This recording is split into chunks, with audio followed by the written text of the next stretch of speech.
Lecture में हमने magnetic field का डेरिवेशन किया था, ठीक है, वो हमारा निकला था physical to QVB sine theta.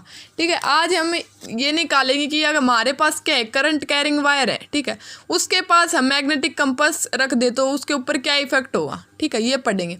तो मैग्नेटिक फील्ड होते हैं उसको आप B के ऊपर वेक्टर होते हैं उससे रिप्रेजेंट करते हो। जो अपना मैग्नेटिक फील्ड होता है वो क्या होता है कि वेक्टर क्वांटिटी होते हैं।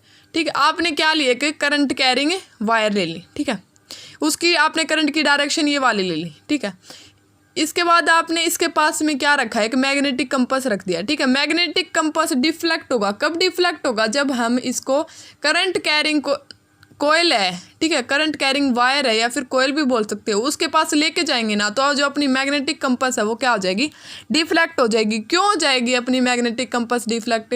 क्योंकि करंट कैरिंग वायर है ना वो अपनी चारों तरफ क्या करता है, फील्ड जनरेट, मैग्नेटिक फील्ड बनाते हैं। ठीक है, अब देखो जो अपनी करंट कैरिंग वायर होती है वो लाइक ए मैग्नेट। ठीक है, जो करंट कैरिंग वायर होती है वो किसकी तरह बिहेव करती है, मैग्नेट की तरह। ठीक है, अब देखो आपने सेकंड कंडीशन ले लिया, आपने क्या किया, करंट की डायरेक्शन को क्या कर दिया, चेंज कर दिया। ठीक है, उसके बाद आपने क्या किया, उसके पास में भी एक मैग्नेटिक कंपास रख दिया, उसकी डायरेक्शन आपने चेंज कर दी। ठीक है, अगर आप करंट की डायरेक्शन चेंज कर दोगे ना तो अपनी मैग्नेटिक कंपास की डायरेक्शन भी क्या हो जाएगी, चेंज हो जाएगी। ठीक है, तो ये क्या शो करेगा, this shows that current carrying coil wire produce magnetic field itself. ठीक है, ये क्या शो करेगा, जो करंट कैरिंग वायर होती है अपने पास, ठीक है, जो करंट कैरिंग वायर होती है अपने पास वो प्रोड्यूस करती है, क्या प्रोड्यूस करती है, मैग्नेटिक फील्ड इटसेल्फ। ठीक है, अब की बार आपने थर्ड कंडीशन ये ले ली कि आपके पास करंट की डायरेक्शन ये वाली है। ठीक है, आपने क्या रख दिया, एक Q चार्ज रख दिया, ठीक है, रेस्ट में।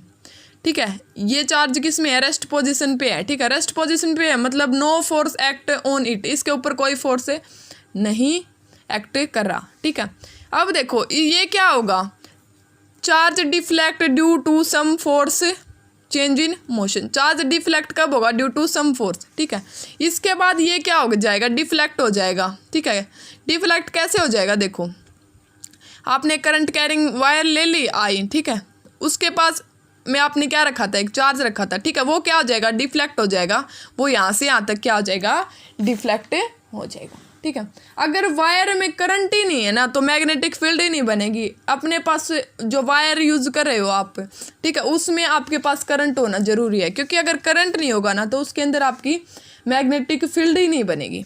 ठीक है, मैग्नेटिक फील्ड रेस्ट वाले पार्टिकल है ना उसके ऊपर चार्ज नहीं लगाता, रेस्ट वाले पार्टिकल के ऊपर चार्ज नहीं लगाता। ठीक है, तो ये क्या हो जाएगा, ये किसका एग्जाम्पल है, चार्ज इन मोशन।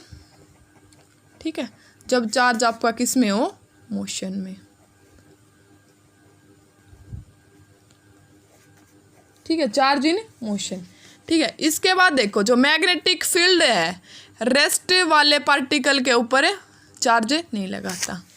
इसके बाद देखो magnetic field is noted by B है। ठीक है, हम इसकी जो फाई है ना उसकी क्या निकालेंगे, यूनिट डिराइव करेंगे। फाई होता है वो किसके इक्वल होता है, E.A। आपने इलेक्ट्रिक फ्लक्स में पढ़ा है। ठीक है, तो आप यहाँ पे क्या पढ़ रहे हो, मैग्नेटिक फील्ड पढ़ रहे हो, तो वहाँ पे आपका phi is equal to B.A आ जाएगा। इलेक्ट्रिक फील्ड में आपका क्या था, E.A था। ठीक है, तो आपका मैग्नेटिक फील्ड में क्या आ जाएगा, phi is equal to B.A। आप यहाँ से B की वैल्यू निकालोगे तो आपके पास क्या आ जाएगी, फाई बाई ए। ठीक है, जो फाई की यूनिट है यहाँ से निकालोगे तो आपके पास क्या आ जाएगा, B/A। बी की यूनिट आपके पास क्या होती है, वेबर। ठीक है, एरिया की यूनिट आपके पास क्या होती है, मीटर स्क्वायर, तो weber per metre square phi की यूनिट आ जाएगी। वैसे जो मैग्नेटिक फील्ड की यूनिट होती है वो आपके पास ये भी ले सकते हो कि N/एम्पियर मीटर। ठीक है, ये क्या होती है, मैग्नेटिक फील्ड की यूनिट। इसके बाद जो नेक्स्ट टॉपिक आता है अपने पास वो आता है डिटर्मिनेशन ऑफ बी के ऊपर वेक्टर। ठीक है, इसको आप बोलते हो बायो-सेवर्ट्स लॉ। ठीक है, ये टी कैपिटल क्यों लिखा है यहाँ पे, क्योंकि इसमें टी होता है वो क्या होता है, साइलेंट होता है, बायो-सेवर्ट्स लॉ। ठीक है, इसमें सबसे पहले आपने क्या लिया, देखो आपने एक करंट कैरिंग वायर ले ली। ठीक है, उसमें आपकी करंट की डायरेक्शन ये वाली है। ठीक है, तो आप एकदम से इस कंप्लीट वायर में करंट की वैल्यू नहीं निकाल सकते। ठीक है, तो आप क्या करोगे, इसमें से आपने क्या किया कि स्मॉल एलिमेंट कट कर लिया। ठीक है, उसकी लेंथ आपने क्या ले ली, DL है। ठीक है, अब देखो आपने डीएल लेंथ ली है, उस पॉइंट से यहाँ पे आपने क्या पॉइंट ले लिया, पी। यहाँ से यहाँ तक डिस्टेंस आपकी क्या है, आर। ठीक है, यहाँ पे आपने एंगल क्या यूज कर लिया, थीटा। ठीक है, तो magnetic field due to d l length of wire. ठीक है, जो मैग्नेटिक फील्ड होगा ड्यू टू लेंथ आपने क्या कट की है, वो स्मॉल लेंथ। ठीक है, DL length of wire dB.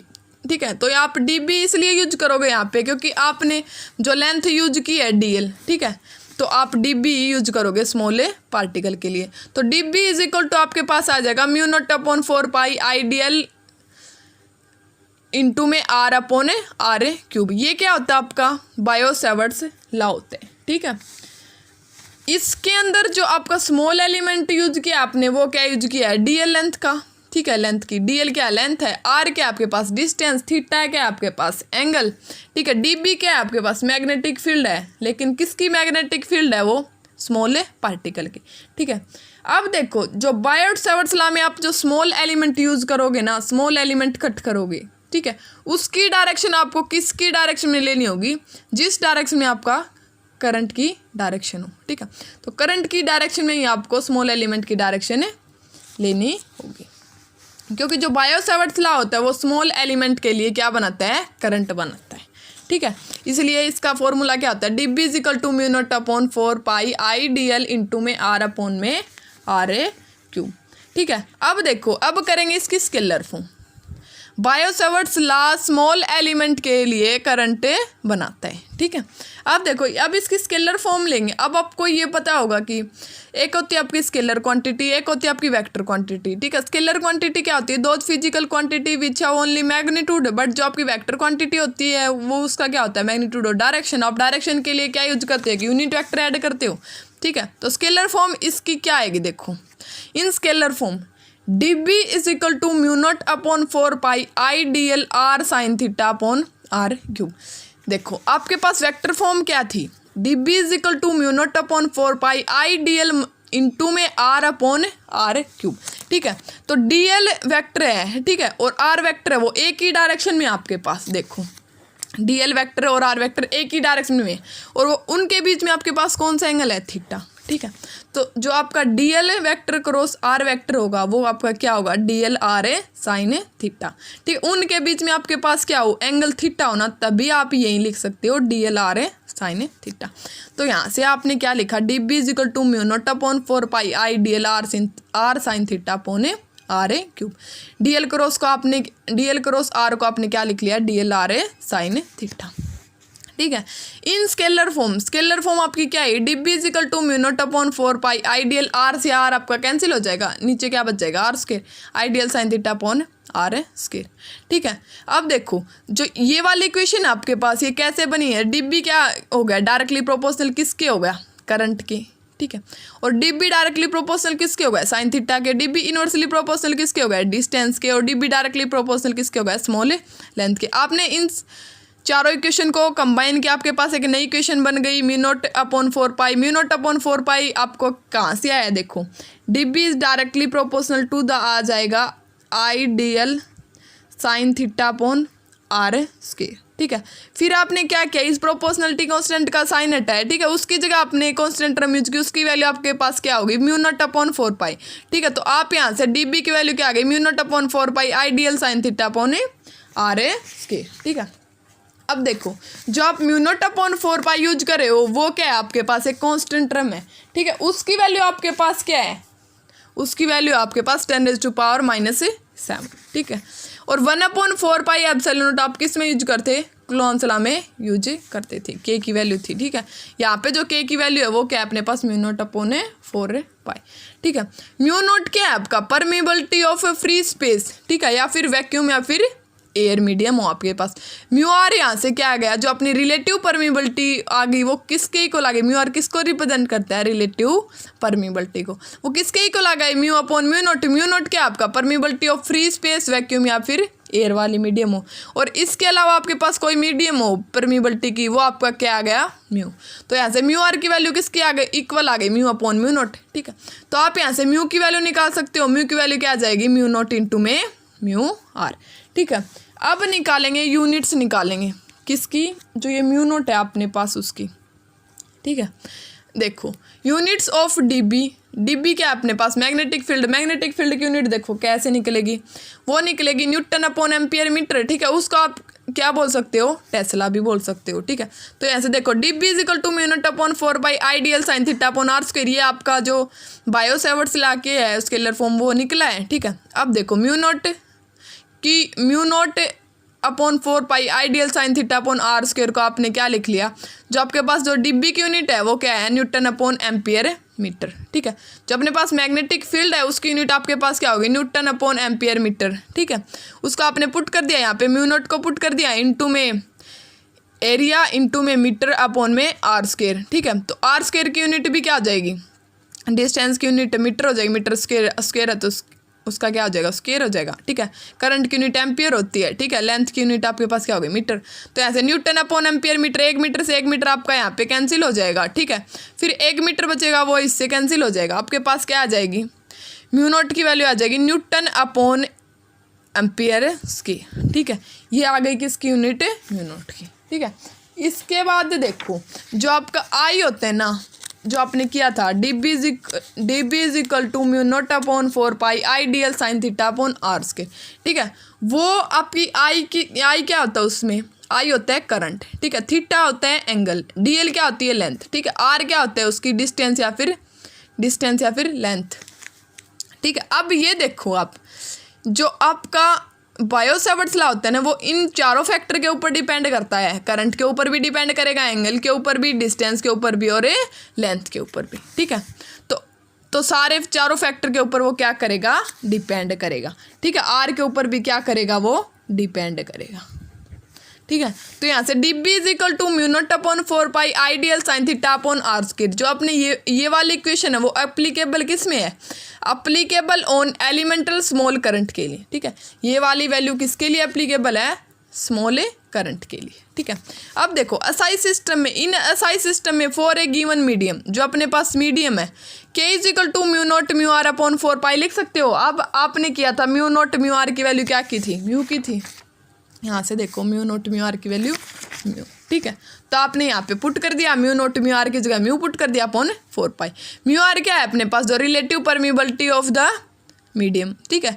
यहाँ से डीबी की वैल्यू देखो, म्यू नॉट की जगह आप क्या पुट कर दोगे, म्यू की जगह क्या पुट कर दोगे, mu not into mu R, ठीक है। तो डीबी की वैल्यू क्या आ जाएगी, mu not mu are upon 4/आइडियल sine theta upon are square, ठीक है। अब देखो यहाँ से mu not into mu R को आप क्या लिख सकते हो, म्यू लिख सकते हो, D B is equal to mu upon 4/आइडियल sine theta upon are square, ठीक है। म्यू क्या है आपके पास, म्यू है परमिबिलिटी ऑफ द मीडियम, ठीक है। अब देखो आप असाई सिस्टम में लिखोगे for a free space air या फिर वैक्यूम मीडियम भी ले सकते हो, उसमें आप के की वैल्यू क्या यूज़ करोगे, इन असाई सिस्टम में के की वैल्यू यूज़ करोगे 4 अब mu not upon 4 is equal to 10⁻⁻7 weber per ampere metre, ठीक है। इसकी यूनिट होती है ये। अब देखो म्यू नॉट क्या है आपका, म्यू नॉट है परमिबिलिटी ऑफ फ्री स्पेस, ठीक है। म्यू नॉट की वैल्यू अपने पास क्या आ गई, 4 into 10⁻⁻7 weber per ampere metre. इस वाली क्वेश्चन से देखो k is equal to mu not upon 4 है, ठीक है। तो 4 इंटू में 10⁻⁻7 वेबर एम्पियर पर मीटर। तो यहाँ से आपकी म्यू नॉट की वैल्यू निकल के आ गई 4 into 10⁻⁻7 weber per ampere metre, ठीक है। तो यहाँ से डीबी की वैल्यू आपके पास क्या थी, म्यू नॉट अपॉन 4/आइडियल sine theta upon are square, ठीक है। अब ये आ गया आपके पास एसआई सिस्टम में। अब आप करेंगे सीजीएस सिस्टम में। इन सीजीएस सिस्टम में क्या होगा, for a free space air vacuum, ठीक है। आप इसको किस में यूज करोगे, फ्री स्पेस एयर में या फिर वैक्यूम वाली मीडियम में। उसमें आपकी के की वैल्यू क्या हो जाएगी, 1 हो जाएगी। D B is equal to ideal sine theta upon are square, जो अपने पास D B is equal to mu not upon 4 ideal sine theta upon are square था ना। तो म्यू नॉट अपॉन 4 की वैल्यू आपने क्या ली थी, जो आपके पास कांस्टेंट टर्म थी के, ठीक है। तो के की वैल्यू क्या आ जाएगी, 1 हो जाएगी इन सीजीएस सिस्टम में। तो डीबी इज इक्वल टू क्या आ जाएगा आपके पास, ideal sine theta upon are square, ठीक है। अब देखो Biot Savart's law in vector form में कैसे आएगा, क्या आएगा, देखो D B is equal to mu not upon 4 ideal sine theta upon are square है, ठीक है। म्यू नॉट अपॉन 4 इस वाले इक्वेशन को आप ऐसे भी लिख सकते हो, mu not upon 4 ideal sine theta r/r³। ये यहाँ से क्यों आए, क्योंकि डायरेक्ट वेक्टर स्केलर से आप वेक्टर में कन्वर्ट करोगे ना, तो आपके पास क्या होगा, यूनिट वेक्टर ऐड हो जाएगा। यूनिट वेक्टर क्या होता है, खुद वेक्टर अपॉन इट्स मैग्नीट्यूड, ठीक है। तो खुद वेक्टर ऊपर क्या आ गया, आर वेक्टर आ गया, नीचे भी आर से मल्टीप्लाई हो गया, ठीक है। तो ये क्या आ गई उसकी वेक्टर फॉर्म, dB=μ0/4πi। जो अपना dl r sin थीटा है ना, उसको क्या लिख सकते हो, dl vector cross r upon में क्या आ गया, r³। ये आ गया अपने पास से वेक्टर फॉर्म। ये किसकी वैल्यू निकली है, dB की। अगर आपको b की वैल्यू निकालनी हो तो आप क्या कर दोगे, इस इक्वेशन का इंटीग्रेशन, ठीक है। Its direction is given by right hand rule. जो डायरेक्शन निकालोगे आप वो किससे निकालोगे, राइट हैंड रूल से। थीटा इज इक्वल टू आपके पास क्या है, 0, ठीक है। Then dB is equal to आपके पास क्या आ गया, 0 आ गया। अगर आप थीटा की वैल्यू 0 कर दोगे ना, तो अपने पास dB की वैल्यू, जो मैग्नेटिक फील्ड की वैल्यू होगी, वो क्या होगी, 0।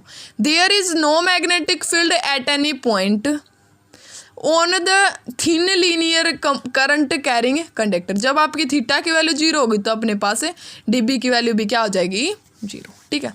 इसके बाद जो नेक्स्ट टॉपिक आता है अपने पास, वो कौन सा आता है, similarities and dissimilarities between the Biot Savart's law for the magnetic field and Coulomb's law for electrostatics field, ठीक है। सिमिलरिटीज और डिसिमिलरिटीज करेंगे किस किस के बीच में, बायो-सैवर्ट्स लॉ और जो अपने पास मैग्नेटिक फील्ड है, ठीक है, Coulomb's law for electrostatics field में, ठीक है। इसके अंदर देखो सबसे पहले करेंगे सिमिलरिटीज।